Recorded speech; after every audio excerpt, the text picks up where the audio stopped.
Hey shrimp family, Sean with Shrimp Aquatics coming at ya. Today's video I'm going to try to make really brief for you, but I wanted to talk about the number one, at least in my experience, the number one and number two shrimp killers. The first one is us.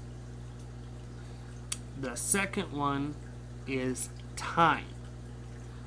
Now, for time, we can't really do much in regards to a shrimp's life expectancy.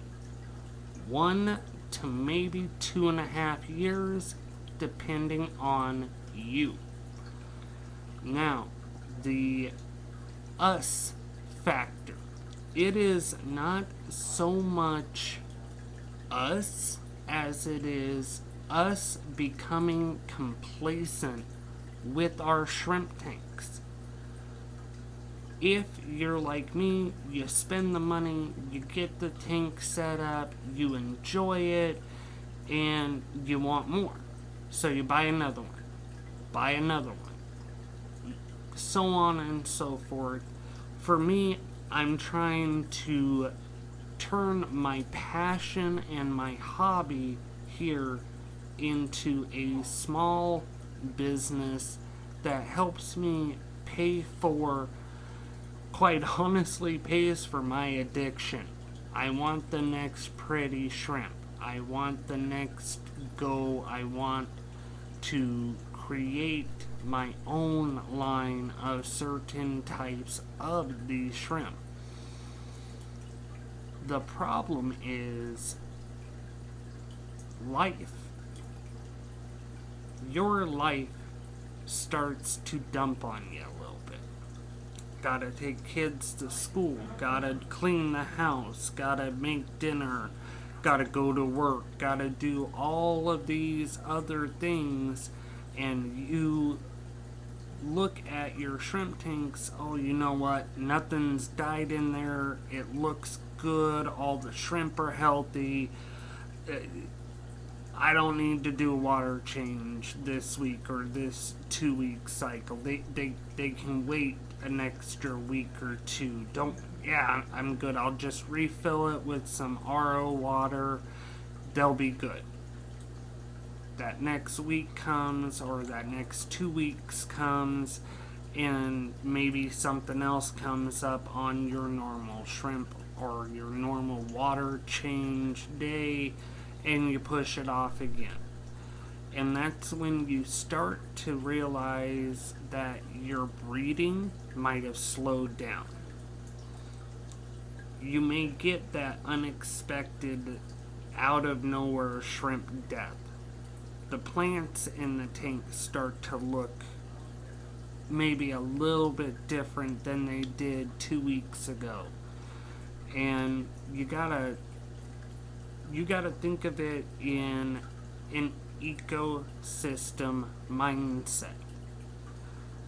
These tanks are mini ecosystems that we are trying to mimic their natural home environments. With that, imagine this shrimp normally lives in a slow and steady stream.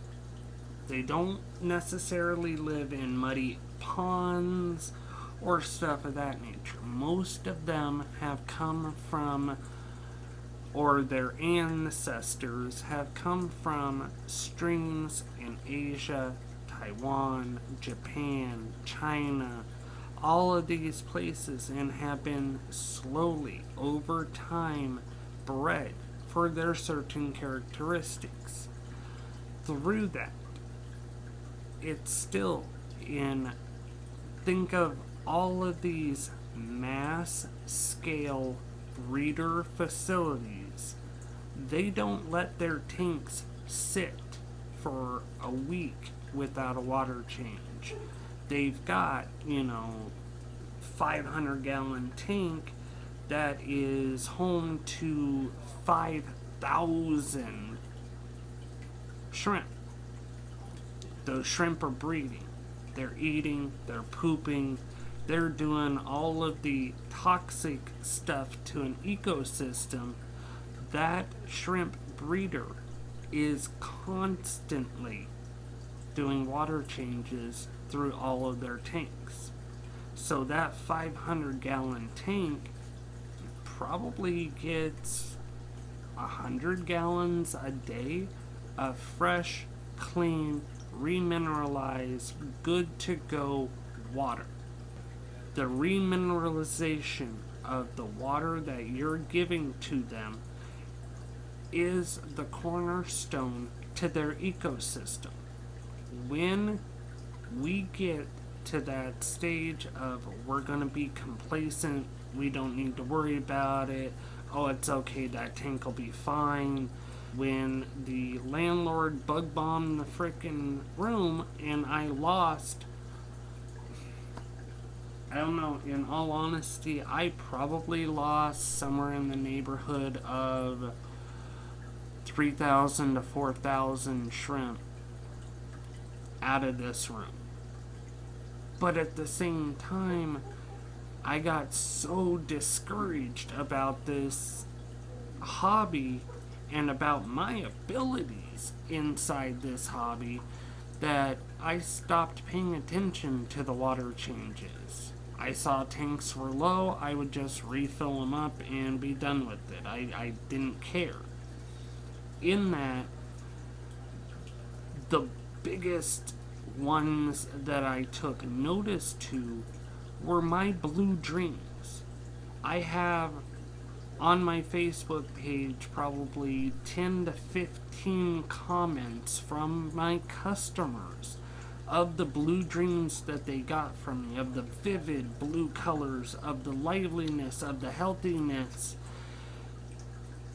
For that time period when I stopped caring for my shrimp, the breeding in these 3 tanks, which are my blue dream tanks, came to almost a screeching halt. Instead of monthly having 4 or 5 females buried, having fry, and a bunch of those fry surviving on to the peewee, to the young shrimp age, I started getting maybe 1 shrimp every 2 months that would bury up, have its fry, and out of that 30, 40, 50 shrimp that would hatch, maybe 10%, 15% made it from that juvenile fry status to a peewee status. And it was my own inability and my own complacency that did it. So, don't be like me. Don't become complacent with something that's going good now. Step up every week, at minimum every 2 to 3 weeks max. Do a water change. Give your shrimp new, clean, fresh, brand new minerals that they can absorb into their systems. Enough talking from me. We are still driving for 200 subscribers to the channel.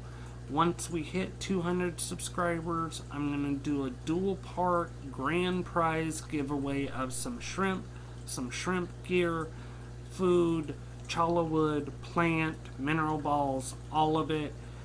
2 lucky winners, 1 per 100 subscribers is going to get a grand prize. Let me do a couple of quick tank updates. That's it for the video. Thank you guys. Keep on shrimping.